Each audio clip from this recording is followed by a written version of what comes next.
नमस्कार, आप live cities देख रहे हैं। मेरा नाम है प्रभात। देखिए, लोकसभा चुनाव 2024 को लेकर बिहार में आज दो बड़ी घटनाएं हुई है। भाजपा के कभी स्टार प्रचारक रहे पवन सिंह ने आज रोड शो किया है। काराकाट लोकसभा क्षेत्र में रोड शो किया है और खूब भीड़ उमड़ी है। दूसरी चीज, कभी भाजपा के गठबंधन के हिस्सा रहे जहानाबाद से दिग्गज नेता अरुण बाबू बीएसपी ज्वाइन किए हैं। डॉक्टर अरुण कुमार, जहानाबाद का एक बड़ा नाम, वो बीएसपी ज्वाइन किए हैं। तो ऐसे में एक सवाल खड़ा होता है कि क्या भूमिहार और राजपूत मिलके एनडीए का खेल बिगाड़ेंगे? क्योंकि इनका अपना अपना प्रभाव है। पवन सिंह अगर निर्दलीय लड़ रहे हैं तो उनका अपना प्रभाव है। कई लोकसभा क्षेत्रों में काराकाट के साथ वो वोटर्स को प्रभावित कर सकते हैं। ठीक उसी तरह अरुण बाबू का भी बीएसपी में जाना क्या कोई संदेश है भूमिहार वोटर्स के लिए? इन तमाम मुद्दों पे हम बहुत तफसील से विशेष बातचीत करेंगे, लेकिन उससे पहले आप देखिए कैसे पवन सिंह का रोड शो हो रहा है और क्या कुछ कह रहे हैं।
आशीर्वाद दे।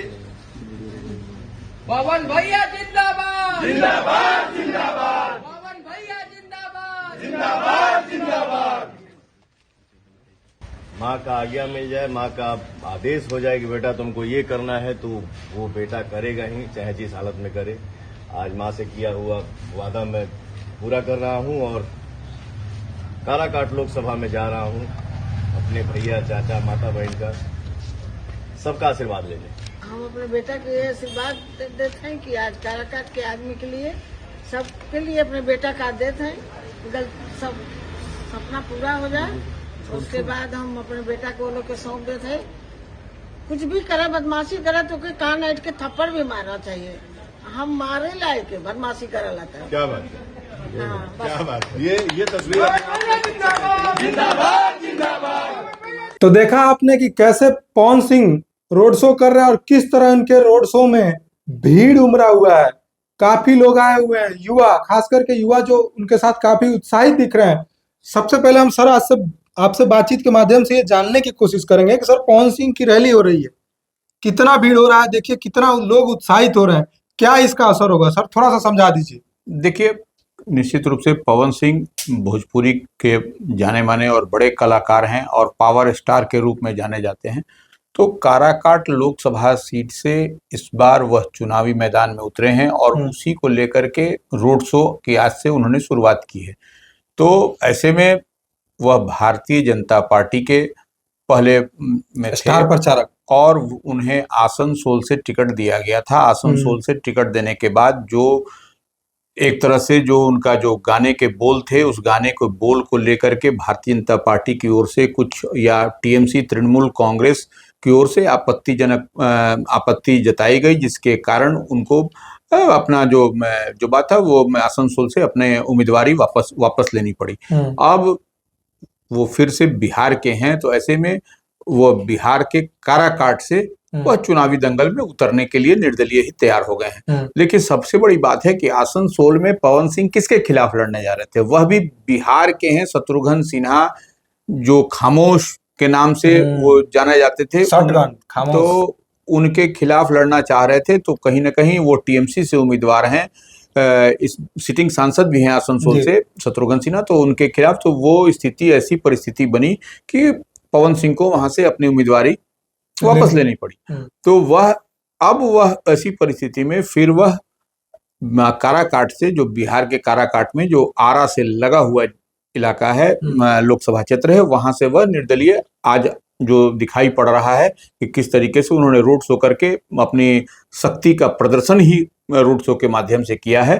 तो वह ठीक है, देखिए वह ग्लैमराइज्ड हैं, वह जैसे भोजपुरी सिनेमा के हीरो हैं, गाना गाते हैं, वो सब वह युवाओं के बीच में, और वह जो हम कई दफे इस बात को कह चुके हैं कि युवा वही युवा उनके साथ में दीवानगी है वैसे युवाओं की जो कि 18 वर्ष से कम उम्र के हैं, जो कि एक्चुअल वोटर नहीं है आपके। जिनको 18 वर्ष हो जाता है वही उनको वोटिंग राइट होता है। लोकतंत्र में, देश के अंदर में वोटिंग का अधिकार होता है, मताधिकार का अधिकार होता है, वही मत दे सकते हैं। तो वैसे में निश्चित रूप से पवन सिंह के साथ में जो भीड़ दिखाई पड़ रही है वह उसमें मैक्सिमम आप देखिएगा कि 18 वर्ष की आयु से कम वाले लोग उनके साथ में, आज की रैली में भी आप देखिएगा वही लोग दिखाई पड़ रहे हैं। तो ऐसे में वह कोई बहुत बड़ा चैलेंज, बहुत बड़ा चुनौती काराकाट में वह पेश करते हुए नजर आएंगे, वो नहीं। ठीक है, उनके साथ में भीड़ रहेगी, वह लोग रहेंगे, वह लोग कौन होंगे वह सब लोग जानता है। और इस बार नरेंद्र मोदी के उम्मीदवार काराकाट से कौन है? उपेंद्र कुशवाहा। उपेंद्र कुशवाहा जो राष्ट्रीय लोक मोर्चा है और से के अध्यक्ष भी हैं और गठबंधन, एनडीए गठबंधन के हिस्सा है, वो पार्टनर हैं, घटक दल हैं। तो ऐसे में उपेंद्र कुशवाहा वहां से आरएलएम से लड़ रहे हैं, एनडीए फोल्ड से लड़ रहे हैं। और वही उपेंद्र कुशवाहा जो 2014 में नरेंद्र मोदी सरकार में मानव संसाधन विकास राज्य मंत्री थे और जहानाबाद से वह काराकाट, इसी काराकाट से जीत करके आए थे। तो यह एक बड़ी बात है। और काराकाट का एक बड़ा इंटरेस्टिंग हिस्ट्री भी रहा है जी।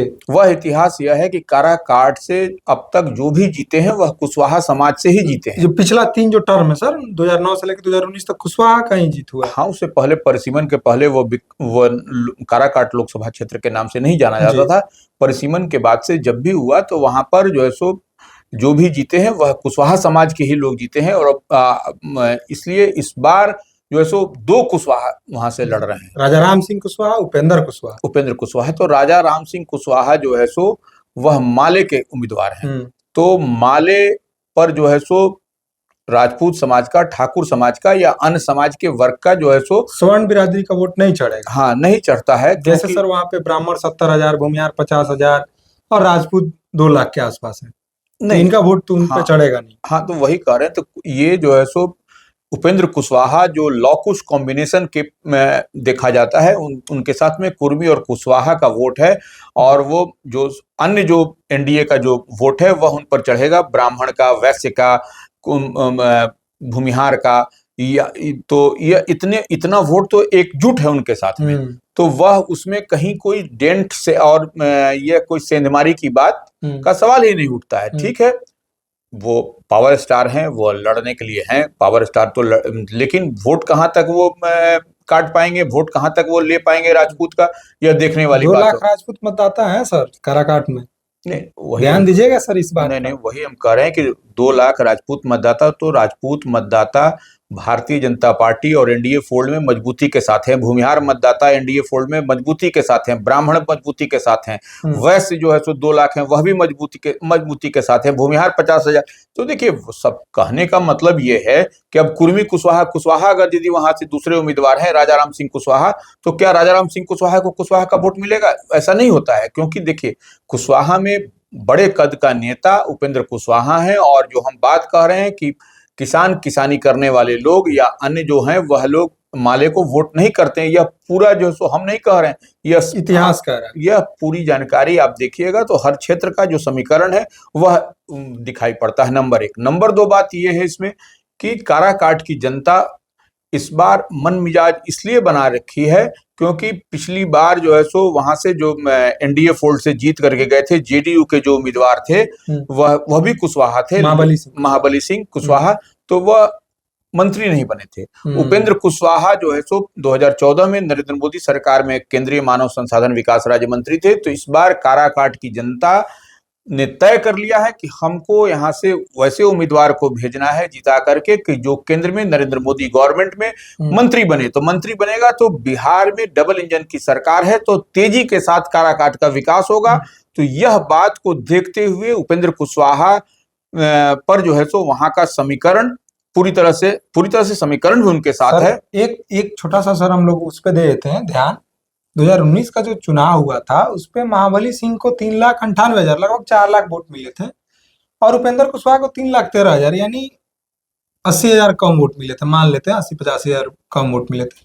अगर Pawan Singh sir 1 lakh vote dent कर देते हैं या 50,000 वोट डेंट कर पाएंगे कि नहीं, आपको क्या लगता है कि 50,000 डेंट कर सकते हैं कि नहीं पवन नहीं सिंह? देखिए, 50,000 वोट और 1 लाख वोट की बात नहीं है। उपेंद्र कुशवाहा कितने से हारे थे जबकि वह अलग लड़े थे। हाँ वो थोड़ा सा अलग बोलर थे जी। अलग लड़े थे, वह न किसी गठबंधन में थे न अलायंस में थे। नहीं उनका गठबंधन में थे सर, महागठबंधन के साथ। वही हम कह रहे हैं, तो वह एक नया एक्सपेरिमेंट करके वो लड़े थे।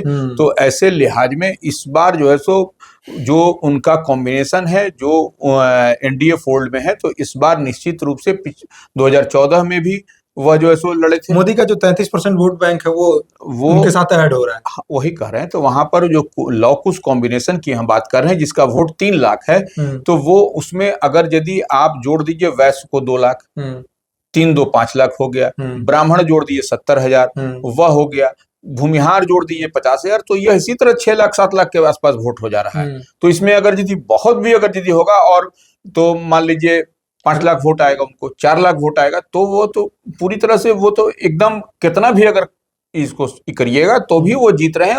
और सबसे बड़ी बात है कि वहां की जनता चाह रही है कि हमको इस बार मंत्री जो जीते ऐसा उम्मीदवार जो मंत्री बने, क्योंकि क्षेत्र का विकास सबसे अहम और इम्पोर्टेंट विषय होता है। तो उस लिहाज से निश्चित रूप से उपेंद्र कुशवाहा वहां विन विन के सिचुएशन में है और उनसे पावर स्टार से कोई लड़ाई ही नहीं हो सकती है, क्योंकि देखिए पावर स्टार का अलग ग्लैमर है, वो जहां पर है वहां ठीक है। राजनीति के फील्ड में राजनीति करने वाले 365 दिन 24/7 चाहिए। इस बात पे उपेंद्र कुशवाहा ने सर कहा भी था कि वाणिज्य के स्टूडेंट से साइंस का सवाल पूछते हैं। वो अलग बात है। देखिए सवाल ये है कि 365 दिन 24 घंटा क्या पावर स्टार समय दे पाएंगे वहां पर? वह कतई नहीं देंगे। वह क्या केंद्र में मंत्री बनेंगे? कतई नहीं बनने जा रहे हैं। तो यह सब फैक्टर, यह सब चीज जो है सो वहां की जनता देख रही है। वहां की जनता बहुत बारीकी से समझ रही है इस बात को कि हमको भेजना है जो हम लोगों के लिए समय दे पाए, जो हम लोगों के लिए सुख दुख में खड़ा हो सके, जो हम लोगों की आवाज बुलंद कर सके लोकसभा में, और काराकाट का माने चहुमुखी विकास हो सके, और जो केंद्र में मंत्री बने। तो अंत में केंद्र मंत्री कौन बनेगा? उपेंद्र कुशवाहा बनेंगे, और उनका ट्रैक रिकॉर्ड भी देख लीजिए। तो इसलिए उस पर कोई डिस्कशन ही नहीं है। देखिए वो ठीक है, ग्लैमर है, वो हम बार बार इस बात को कह रहे हैं, ग्लैमर है, और उनके साथ वोटर जो है सो 18 वर्ष से कम आयु के 18 वर्ष वाले वोटर है, उनके साथ है नहीं आज की इसमें रैली में। तो यह बड़ी बात है, दिखाई पड़ रहा है। सर अगला चलते हैं जहानाबाद। डॉक्टर अरुण कुमार सांसद रहे 1999 से लेकर 2004 तक, फिर वो दोबारा सांसद बने 2014 में। उपेंद्र कुशवाहा की पार्टी के साथ गठबंधन था, मोदी जी की लहर थी, 2014 में जहानाबाद से सांसद बने। उससे पहले ये एमएलसी भी हुआ करते थे 1993 से लेकर 99 तक। कुछ दिन पहले तक चिराग पासवान की पार्टी में थे। चिराग पासवान पे धोखाधड़ी का आरोप लगाए, बाहर चले गए। कयास लगाया जा रहा था कि महाराजगंज या तमाम ऐसी जो भूमिहार बहुल लोकसभा सीट है वहां से कांग्रेस या अन्य पार्टी से उम्मीदवार बनाया जा सकता है, लेकिन इन्हें उम्मीदवार नहीं बनाया गया, बीएसपी ज्वाइन कर लिए। कैसे देखते हैं इसको सर आप? देखिए एक चीज समझ लीजिए, लाइव सिटीज ने बहुत पहले ही कहा था कि अरुण कुमार हाथी पर सवार होंगे और बहुजन समाज पार्टी से वह चुनाव लड़ेंगे जहानाबाद से जी। तो यह बात पर हम लोगों की बात पर मुहर भी लगी है। इस बात से हम लोगों का वीडियो पड़ा हुआ है, हमने ही वह वीडियो किया था, हमने ही वो बैठ करके हमसे वो समरीन से बात हो रही थी, हमने ही कहा था कि जहानाबाद से वह लड़ेंगे और हाथी पर सवार होंगे बहुजन समाज पार्टी की। तो सबसे बड़ी बात है कि हम लोगों की खबर पर मुहर लगी, नंबर 1। नंबर 2 बात, अरुण कुमार निश्चित रूप से जहानाबाद से 2014 में विजयी हुए थे। आरएलएसपी उपेंद्र कुशवाहा की पार्टी जब उस समय थी, आरएलएसपी से वह जीत करके सांसद बने थे वहां से, और वह जहानाबाद भूमिहार बहुल बेल्ट है, वहां पर निश्चित रूप से इनके खड़ा होने से, इनके चुनावी मैदान में आने से वहां पर जदयू प्रत्याशी चंदेश्वर प्रसाद चंद्रवंशी की परेशानी बढ़ेगी, इसमें कहीं कोई दो मत नहीं है। सर पिछला बार सिर्फ 1700 वोट का अंतर था सुरेंद्र यादव से। कहा जाता है जहानाबाद के बारे में, यहाँ पे भूमिहार और यादव एक तराजू के दो पल्ले हैं, दोनों बराबर हैं। एससी जो वोट है वो निर्णायक है।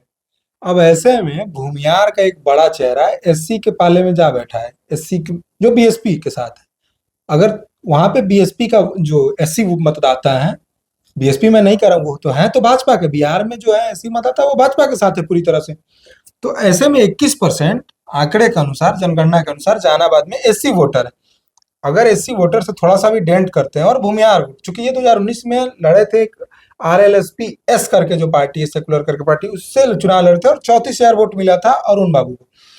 तो अब ये बताइए सर, इस पे थोड़ा प्रकाश डालिए कि अगर एससी वोट को डेंट कर लेते हैं और भूमियार वोट को डेंट करते हैं तो नुकसान किसको होगा? देखिए, सबसे बड़ी बात है कि जहानाबाद, हम बार बार कहते हैं, भूमिहार बहुल इलाका है, भूमिहार बहुत लोकसभा क्षेत्र है। तो ऐसे में चंद्रेश्वर प्रसाद चंद्रवंशी को पिछली बार एनडीए से उनको सोशल इंजीनियरिंग करके नीतीश कुमार ने वहां से उम्मीदवार बनाया था।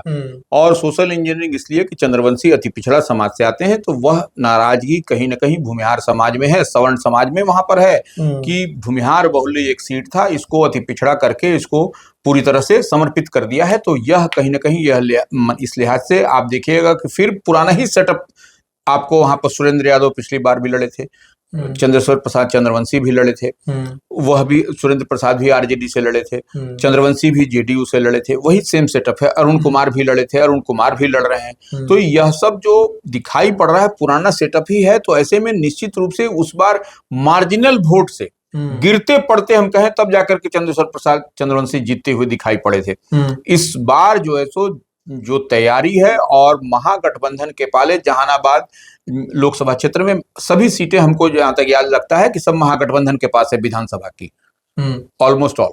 तो वो एक बड़ी बात दिखाई पड़ती है। तो कहीं न कहीं आपको अरुण कुमार के खड़ा होने से असहज सी स्थिति जेडीयू की बनती हुई दिखाई पड़ रही है कि वह जो है सो जो वोट है वह वोट की कटिंग होगी। तो निश्चित रूप से इस बार बसपा का जो वोट है वह तो इंटैक्ट होता है। बसपा के वोट में कोई भी दल, कोई भी प्रत्याशी उसमें डेंट नहीं कर सकता। अब रही बात भूमिहार वोट में, तो निश्चित रूप से अरुण कुमार वहां के रहने वाले हैं, वहां के हैं, तो उनकी पैठ अपनी पैठ है। तो वह भूमिहार वोट में अगर यदि डेंट लगता है तो निश्चित रूप से वह लॉस एकदम सीधा दिखाई पड़ता है कि जेडीयू प्रत्याशी को होता हुआ दिखाई पड़ेगा। तो ऐसे में निश्चित रूप से जो मामला जो निकल करके सामने आ रहा है वह है कि जो आरजेडी के उम्मीदवार हैं सुरेंद्र यादव जो 17 महीने के महागठबंधन के कार्यकाल में मंत्री भी थे, वह जो है सो उनको दिखाई पड़ता हुआ दिखाई पड़ रहा है। तो सर, आज हमारा टॉपिक था कि क्या भूमिहार और राजपूत मिलके, तो राजपूत को तो आपने फ्री कर दिया, क्योंकि एक और कारण हो सकता है सर, राजपूत नाराज नहीं होंगे क्योंकि भाजपा ने 5 टिकट दिया है लोकसभा में, 17 में से 5 राजपूतों को उम्मीदवार बनाया। ज्यादा तो डेंट नहीं ही कर सकते हैं पवन सिंह। भूमिहार 2 टिकट मिला है, लेकिन अरुण बाबू बड़ा नाम, अरुण कुमार जहानाबाद का बड़ा नाम, भूमिहार नाम। तो आप इस पे एग्री कर रहे हैं कि इससे नुकसान हो रहा है? निश्चित रूप से ये जेडीयू को नुकसान होता हुआ दिखता है इसमें जब अगर यदि डेंट लगेगा, सब होगा, तो वो निश्चित रूप से वो लॉस, भूमिहार किसके परंपरागत वोटर हैं? भाजपा के वोटर हैं, वो एनडीए में वोट करते हैं, तो वह निश्चित रूप से वहां डेंट लगेगा। और बीएसपी का वोट जो अपना उनका वोट है उसमें डेंट नहीं लगता है। वो उनका जो परंपरागत वोट रहता है वो अपने कैंडिडेट, अपने हाथी छाप को वह देते चले आए हैं। इसलिए वह सीट, वह जो वोट अगर यदि अरुण कुमार नहीं उम्मीदवार होते तो वह सिर्फ निश्चित रूप से एनडीए को के तरफ शिफ्ट करता, लेकिन अरुण कुमार के खड़ा होने से वह सिर्फ वोट जो है सो निश्चित रूप से हाथी पर ही पड़ेगा, वह इधर उधर जाने से रहा। बहुत बहुत धन्यवाद सर, आप अपने अनुभव से इस विषय पे अपना प्रकाश डालें। आपको ये वीडियो कैसी लगी? क्योंकि सर ये साफ कहते हुए दिख रहे हैं कि एक सीट जो है काराकाट, उस पर कोई असर नहीं पड़ेगा, लेकिन जहानाबाद पे जो भूमिहार बहुल सीट है वहां पे असर पड़ सकता है और निश्चित तौर पे पड़ेगा। लेकिन आप क्या सोचते हैं कमेंट करके जरूर बताइए। आपका एक कमेंट बहुत वैल्यूएबल है। लेकिन आप अगर इस वीडियो को यूट्यूब पे देख रहे हैं तो चैनल को सब्सक्राइब करें। अगर आप इस वीडियो को फेसबुक पेज पे देख रहे हैं तो पेज को फॉलो करना ना भूलें। धन्यवाद।